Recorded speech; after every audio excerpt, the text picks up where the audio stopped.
Faith is the substance of things hoped for, the evidence of things not seen. God calls us to have faith in him, faith in an unseen God. The Bible tells us no man has ever seen God, and yet we are called to faith. Why is faith so important? Well, we're in a sermon series, God on the Move, through the Gospel of Mark. If you have your Bibles, turn to Mark's Gospel, chapter 5, and verse 21. Mark's Gospel, chapter 5, and verse 21. And in this passage we're about to study, we're going to see faith lived out. Faith from a man, faith from a woman, people on two completely opposite sides of the social spectrum, but they both exhibit faith. You see, friends, without faith in an unseen God, without your willingness to move forward in spite of not being able to see him, without faith, the Hebrew writer tells us, without faith, it is impossible to please God. For he who comes to God must believe he exists, and he rewards those who serve him. Faith requires us to believe God exists. Well, Pastor, I can't see God. You need to have faith. The world is growing crazy, Pastor. What am I going to do? Have faith. Faith that God exists above the storm, above the mess of life. I believe God exists by faith, and that he will reward me if I continue to serve. Faith means a belief, a trust, and confidence in God. Friend, do you believe God? Do you trust God?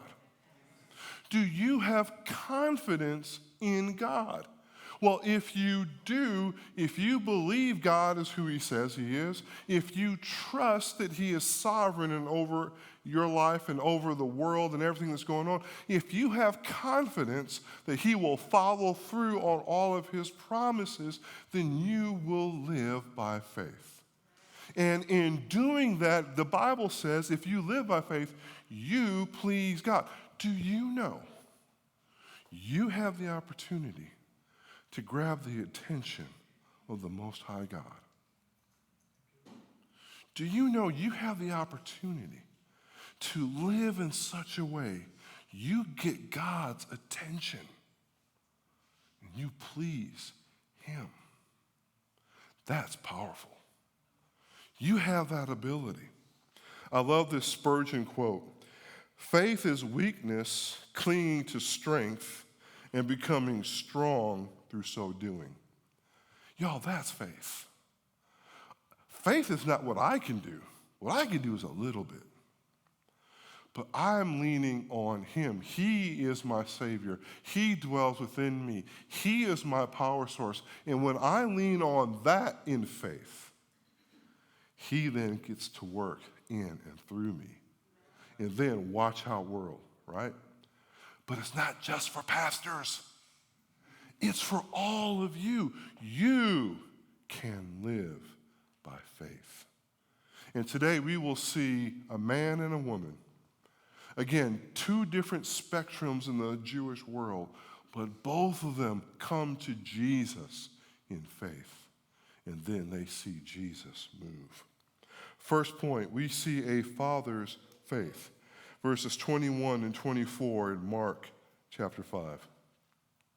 When Jesus had crossed over again by boat to the other side, a large crowd gathered around him while he was by the sea.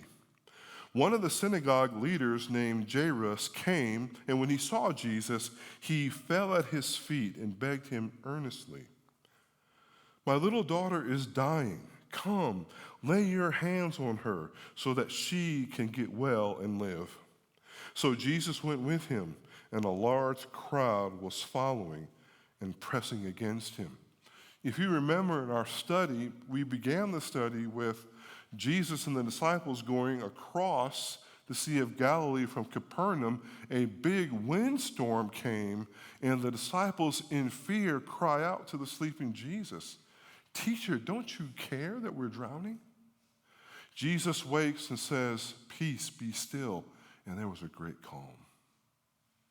They continue on to the other end of the Sea of Galilee, and when Jesus steps out of the boat, a demon-possessed man comes up to him. Jesus casts the demons out of this man into a herd of some 2,000 pigs. Those pigs run off the cliff and die. And when the townspeople see this man who used to be bound in chains and freed in his right mind and clothed, instead of rejoicing what Jesus has done, they beg him to leave. So Jesus gets in his boat and he goes right back where he started, right back to Capernaum. And when he gets out of the boat, the crowds once again, they're all over him. And then this man, Jairus, this leader in the synagogue, comes and humbly bows before Jesus. Jairus was at the top of Jewish society. He was like the president of the synagogue, and the synagogue was the hub of Jewish life. It's where fellowship and worship and everything took place, and this man was the head of that. So he stood at a high, very high status point. And yet, even though he was high and exalted among the Jewish people, notice what he does. He humbles himself and begs. Look what the verse says in verse 23. One of the synagogue leaders came, and when he saw Jesus, he fell at his feet and begged him earnestly. He wasn't caught up in his position. He wasn't caught up in his name. He didn't care what the crowd thought. He needed Jesus. He needed a miracle, and he knew he couldn't do it on his own. So when he sees Jesus, he doesn't come timidly. He doesn't come proudly. He begs Jesus earnestly, "Come with me. Come with me." You want to know why you pray and you don't see God move? You wonder why you don't see God involved in your life. Worship is dry. Are you humble? Are you willing to not come to him? "Well, you don't know who I am. You're lucky I'm in this place. You're lucky to have me." Or do you come in, "I need to hear from Jesus. I've got to have him." When you come to Jesus in humility, guess what? He hears you. You get his attention. You don't get his attention in pride. You get his attention when you know you are nothing without him. You have no hope. And you come to him like this man, this leader, this important man, and he comes and he begs Jesus, "My daughter is dying." And then notice his faith. "Come and lay your hands on her so that she can get well and live." This religious leader, who he and his cohorts wanted to kill Jesus or were against Jesus, this man says, "I don't care about that. I know you have the power to heal. Please come, lay your hands on her and heal her, because I know you have the power." Humility and faith. He comes to Jesus humble and in faith, and look what happens. So Jesus, verse 24, went with him, and a large crowd was following and pressing against him. Jairus came to the end of himself. He humbles and begs Jesus earnestly, "Come, lay your hands on my daughter and heal her. Jesus heard him, and Jesus went with him. Humility and faith gets Jesus' attention. Do you want to see God move in your life? Humble yourself. Remember your place. Remember his power. And in faith, I know my Redeemer lives. Go to work where I can't work. This church has been the greatest faith work of my life. I had no idea God was going to do anything. God doesn't owe me anything. I've never been a lead pastor before. I don't have seminary training. Lord, did you say go to the church? I think I heard you say, I want you to lead. You do know who you're talking about, too. You know, it doesn't really add up. There's other more qualified men who could do this. Yes. Will you go? Will you go do it? Lord, I don't see how it's going to work. It doesn't. Do you trust me? Yes, Lord. Go. And I continue to marvel all the time. But when I marvel, I remember it has nothing to do with me. It's him at work through. And friends, if you want to see God move, you want to get his attention, humble yourself. Remember, you're just a sheep, and he's a shepherd. See, that's hard to acknowledge. It's hard for me to acknowledge I'm just a sheep. You know, sheep aren't the brightest animals in the world. As a matter of fact, they're kind of dumb. I know that may be a bad word to some, I'm sorry, but they just are. There are so many stories. I remember a story I heard about this shepherd over in Iran. He had this herd of sheep, and he wanted to take a little break, get a little something to eat, so he's in this cafe. And one of the sheep in this pen is eating along, and there's this cliff over here, and the sheep just ate itself right over the cliff and died. And then another one, and another one, and another one. And finally somebody says, hey, you better get out there. And he flies over, oh, get away from the ledge. We're sheep. We just sit there, you know, oh boy, I got to do this, I got to go to work, I got to do this, I got this problem. We get so focused on these little mouthfuls. We get so caught up with the stuff of life. And we need the shepherd to say, snap out of it. Go this way. I'm a sheep in need of a shepherd, and by faith, I yield myself to the shepherd.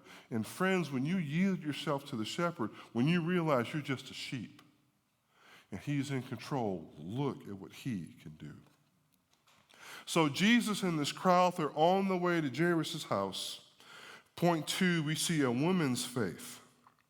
Verse 25, now a woman suffering from bleeding for 12 years had endured much under many doctors. She had spent everything she had and was not helped at all. On the contrary, she became worse. Having heard about Jesus, she came up behind him in the crowd and touched his clothing. For she said, if I could just touch his clothes, I'll be made well. So Jairus is this high and exalted leader. This woman is about as low as you can get in Jewish society. Not just because she's a woman, because she has this bleeding issue. And for 12 years, she struggled with this debilitating disease. And if you are a woman and you had a bleeding issue, you had to stay away from people and proclaim when people got close, unclean, unclean. Because if they touched you, they became ceremonial unclean, and they had to go through a procedure to get back into the graces of Jewish society. So not only has this woman suffered with isolation and loneliness and shame, the Bible says she spent everything she had trying to get well. And nothing worked. And not only did it not work, she was worse off than when she started. Can you imagine how horrible she felt? To be bleeding and losing your life force. You know, this is a little bit of a rabbit trail, but it will come about in a minute and make sense. I was a scholarship athlete at Liberty University on the track and field team. And we're a couple months into practice and Liberty was always having these blood drives. And I heard somebody say, if you gave blood, you didn't have to practice that day. I said, excuse me, what did you say? If you give blood, no practice. Sign me up. Hey, it was a bad ulterior motive, but it worked. I gave blood. Coach, I'm sorry. Blood, oh, okay. You have to show the bandage. Okay, get out of here. But you know why they do that? Because you're weaker. When that blood comes out of you, you don't have the strength to participate in practice. This woman for 12 years bled and bled and bled. No hope, no friends, in complete isolation, broke and in weakness. Do you see her desperation? She's humbled by life. But even though she's humbled by life, look at her faith. Having heard about Jesus, verse 27, she came up behind him in the crowd and touched his clothes, for she said, if I could just touch his clothes, I'll be made well. She didn't come face to face and ask Jesus. She didn't think she was even worthy of that. In the shame of all the crowd, she sneaks up behind and just touches his clothes. I don't need a conversation, Jesus. I know you have the power to heal, and her touch was a touch of faith. It made no sense for her to have faith. She was broke. She has suffered for 12 years, and nobody could help her. But in humility, in faith, I know Jesus. I know he can. And all I have to do is touch. Point 3, Jesus moves on the woman's faith. Verse 29.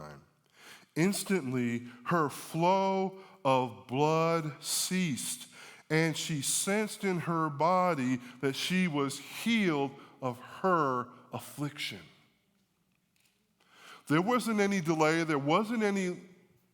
She touched Jesus in faith, and in a moment, she was healed. Not because of her wisdom or strength, but because in humility and absolute belief and trust and confidence in God, if I touch him, I'm healed, and her faith made her well. Isn't that awesome? Immediately, there's our word. It happens 43 times in Mark. Immediately, Jesus realized that power had gone out from him. He turned around in the crowd and said, who touched my clothes? So when she touched him, Jesus knows, hey, something's going on in me. Now, let me make something really clear. Jesus didn't ask who touched my clothes because he didn't know. Jesus is 100% God. Okay? He knew exactly who touched him. But he wanted the woman to acknowledge in her own heart and her mind, to confirm in her mind her faith. That's why I give invitation. I give the invitation not because I want to see hands and pat myself on the back, but you need to step out and acknowledge, yes, it was me. Yes, it is I who needs Jesus for you. Again, I wish y'all could have saw Wednesday night when I gave the gospel presentation. If you'd like to see Christ, kids, for the first time, please raise your hands. Okay, all right, good. Let's take you one more step. Why don't you, if you will come forward, and it was like, whoosh. I didn't do it because I wanted to just here celebrate the numbers. I wanted those kids to have the feeling of affirmation that comes from saying, I am with him. That's why we give, and that's why Jesus asked the question. He knew who she was, but he wanted to lift her up. Now, I love the disciples, and I get this, verse 31. His disciples said to him, you see the crowd pressing against you, and yet you say, who touched me? I mean, I get it. They're trying to push their own crowd control, and they're, elbowing. There are people all around us. What do you mean, who touched you? Who didn't touch you, Jesus? Everybody touched you. Because they didn't understand what was going on. But Jesus and the woman did. But he was looking around to see who had done this. The woman, with fear and trembling, knowing what had happened to her, came and fell down before him and told him the whole truth. She knew that she shouldn't have touched anyone because she had been unclean. She knew that she hadn't no right to do that. She knew what she had done, and she was afraid. But she came forward in humility and faith again. And look at the gift Jesus gives her, verse 34. Daughter, he said to her, your faith has saved you. Go in peace and be healed from your affliction. This woman had been ostracized for 12 years, cast out, no friends, no kindness. Imagine how she felt when Jesus looked at her and their eyes met. He said, daughter. He didn't say woman, daughter. Isn't Jesus wonderful? You see how he exalted her? And the crowds all part seeing this. Here's this woman at his feet. You're not just another unnamed face, daughter. You're not just another person in the crowd. You belong to me. You're part of my family. Daughter, your faith. Now notice what he says. He didn't just say your faith made you well. What did he say? Your faith saved you. See, friends, she had more than physical healing in that moment. This woman's life was transformed through Jesus, which is why he called her daughter. She didn't just get physical healing. She had spiritual healing. She becomes a part of God's family. That's why Jesus called her out, because he wanted to love on her and exalt her. This is not just another woman. This is a daughter of mine.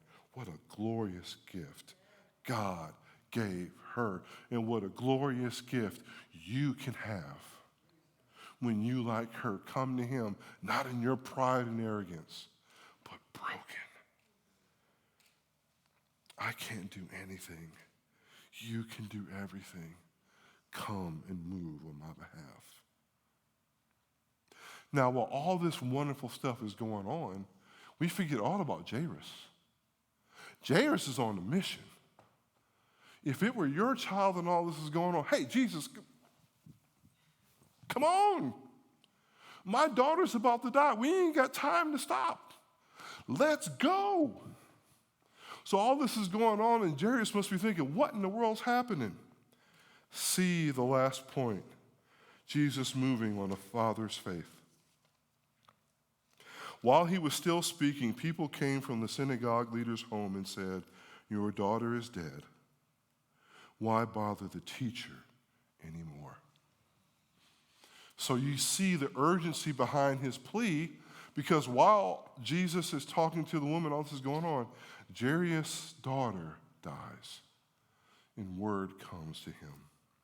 But notice Jesus' response to Jairus.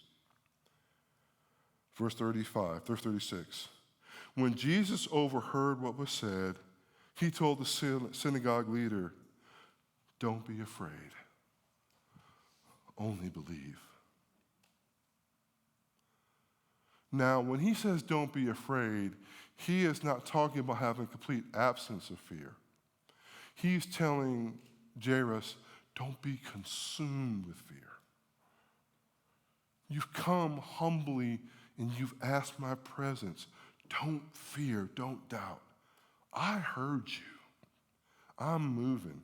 You see, sometimes when we come to Jesus and there's a delay between our ask and the answer, what happens to us? We fear. We wonder, did God hear? Does he care? Remember the disciples in the boat? The waves are crashing, the wind's blowing. They're trying to save the boat. Jesus is in the boat, asleep on a cushion. Teacher, don't you care we're dying? Don't you see us? Don't you care? Jesus gets up in 3 words, peace be still. It's over. We get so caught up in the storm of life, we forget who's in control. We forget who's in the boat with us. And Jesus is telling Jairus, I know you just got some bad news, but this isn't over yet. I'm not done yet. Only believe. Don't let your senses and your feeling run your life. Believe. Believe. You've asked me to move. I'm moving. Believe I can.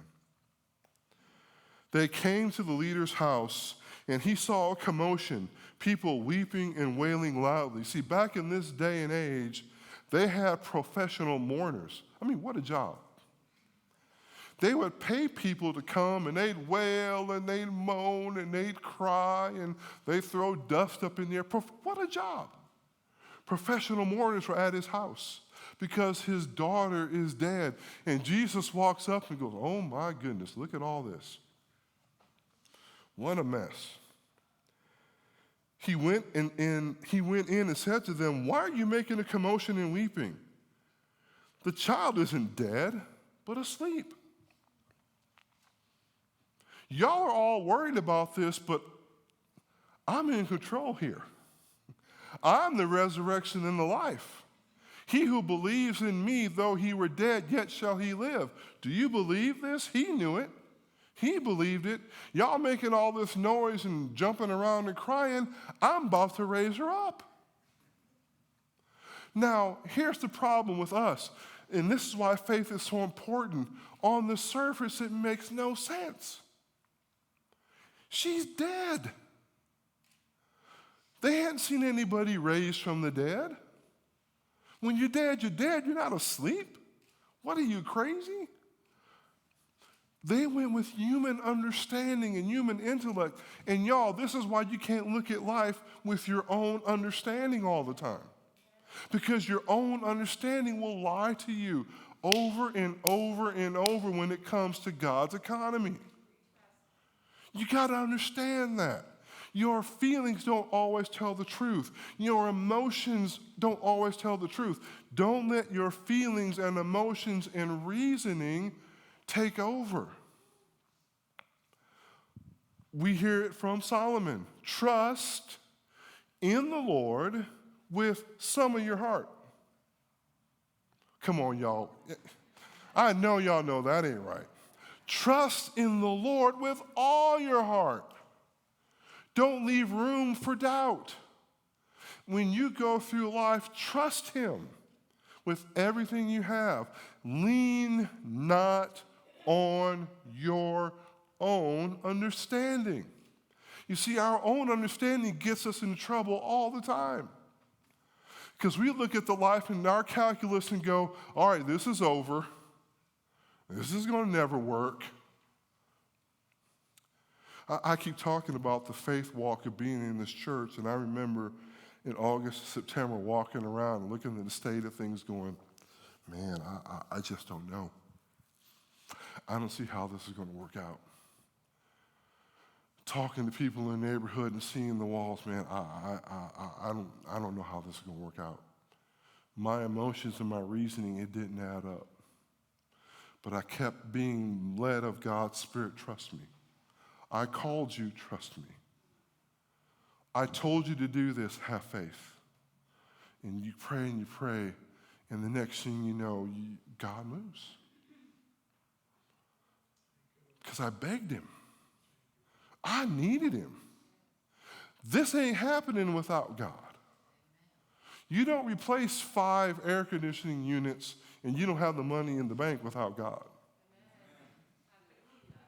You don't get a parking lot paved until God moves on one woman that gives the church $20,000 to get it done.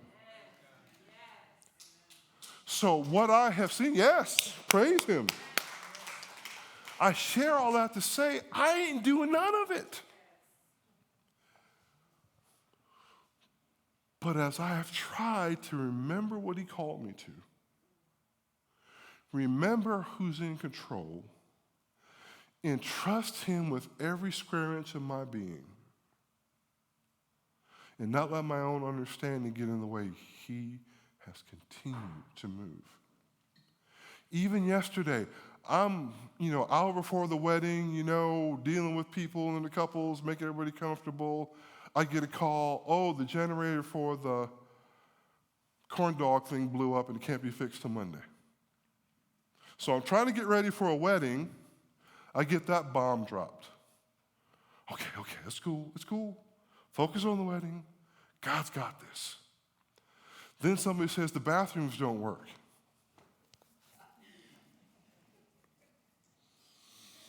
Okay, trust him anyway. Put that aside. Focus on the ceremony. It's going to be fine. What do you mean focus on the ceremony? You got church tomorrow. It's going to be fine. Focus. Remember who's in control. Y'all, just because pastor is in front of my name doesn't mean I don't understand what you go through. I share these stories to say, I get it. Don't be afraid. Only believe. They laughed at him, verse 40, but he put them all outside. They didn't get a chance to witness what Jesus was going to do because they doubted and laughed. Friend, do you doubt God can move? Have you laughed internally when God has called you to something? He can't do that. This can't be fixed. You see what happened to them? They didn't get to see it. They got pushed outside because they doubted and laughed. He took the child's father and mother and those who were with him and entered the place where the child was. He took the child by the hand and said to her, Talitha cum, which is translated, little girl, I say to you, get up. Immediately. Again, there's no pause. Jesus says, get up. The girl got up and began to walk. The one who was dead, death yields to the power of Jesus. Dead things come to life at the power of Jesus.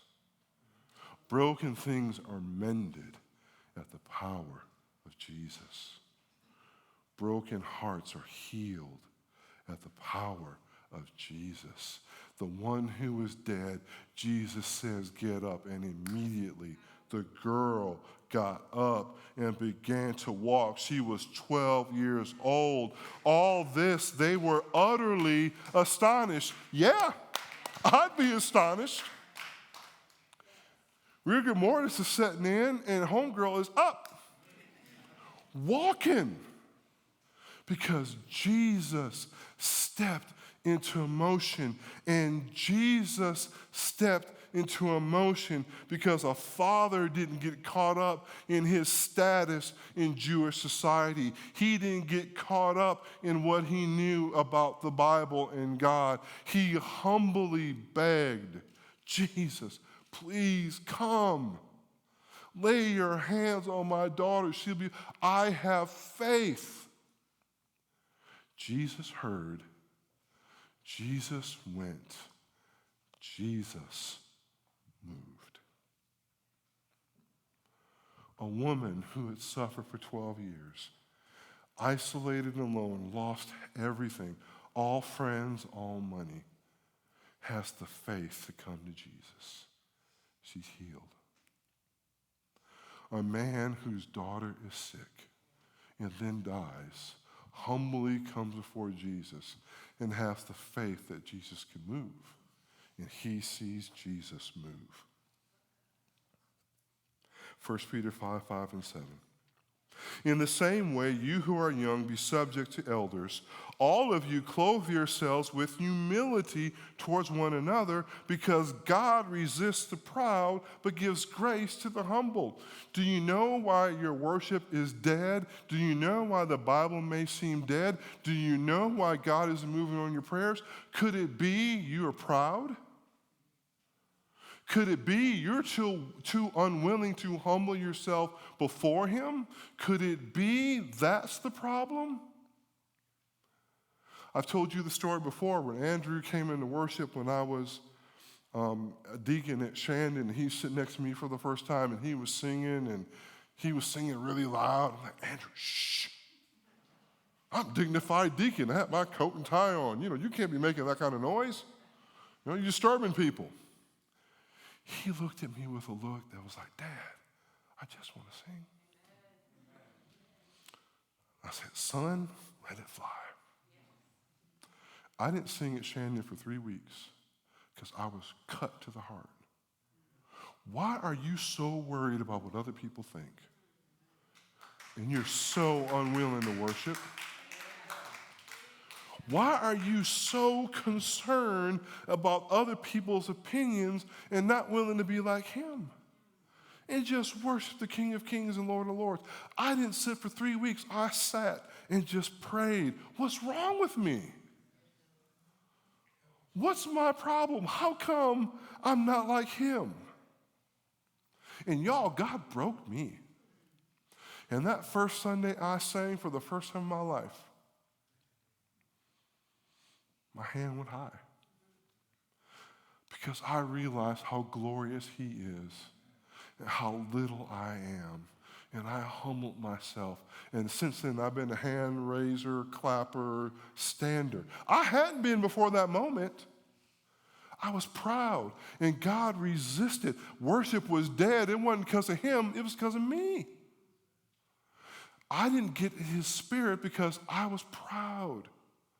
But when I died to that, God gave me grace. And I began to worship. Humble yourselves, therefore, under the mighty hand of God, so that he may exalt you in proper time, casting all your cares on him. He cares for you. Friends, I know it's counterintuitive. Humble yourself under the mighty hand of God. I don't care what you're going through in your life.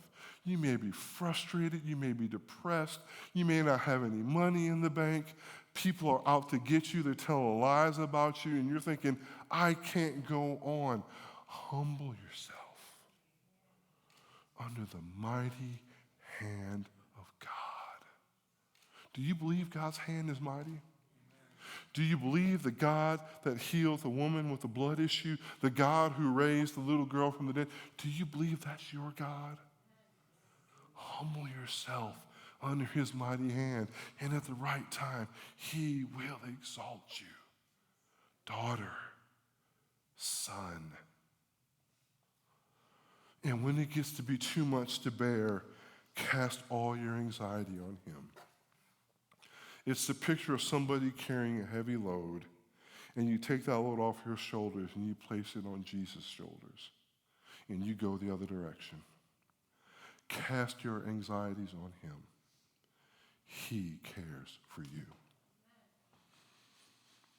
My faith rests not in who I am, or shall be, or feel, or know, but in what Christ is, in what he has done, and what he is doing for me. Charles Spurgeon. Where's your faith today? Is your faith tattered, shattered, non-existent? Jesus stands before you. I have grace. I have me. I have favor to give. Will you come and let me move in your life? Every head bowed, every eye closed.